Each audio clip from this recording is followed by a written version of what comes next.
Okay, along with that, I have another image to help you understand this, but using a different set of components.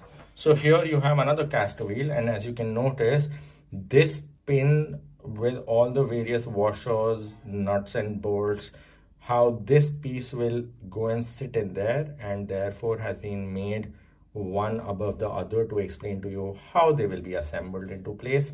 However, the wheels, the two caster wheels that fit into place, go in like this. So this piece goes in, gets threaded and tightened over there, which means one wheel is fitted from that side and one wheel is fitted from here.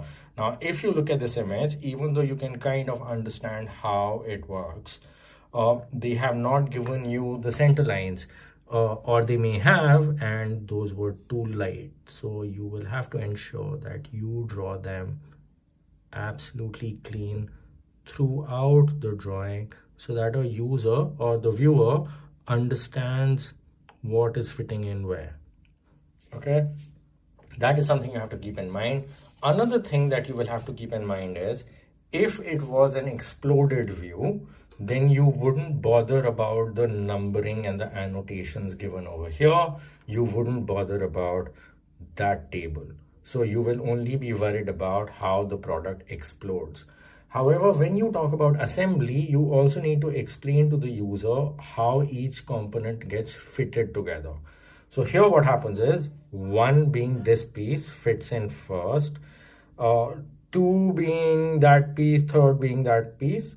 Oh, sorry, one is over here. So one is here, two is there, seven is here. They have named them differently, but it helps you understand how each of these pieces come and fit together.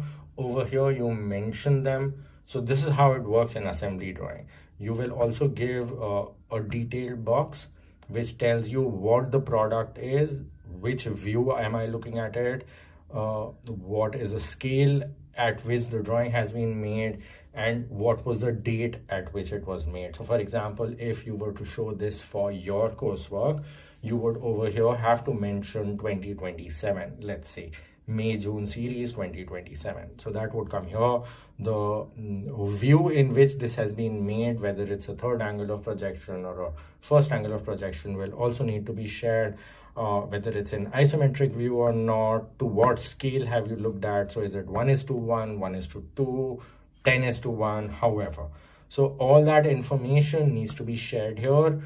Each component needs to be shared here under assembly. For exploded, you don't have to really worry about. But as a rule, exploded assembly are kind of similar, and therefore you can choose to do this information for also an exploded view, because in the end, what gets exploded may also get assembled. So just to help the viewer understand and for your courseworks, this is a pretty good thing to work on.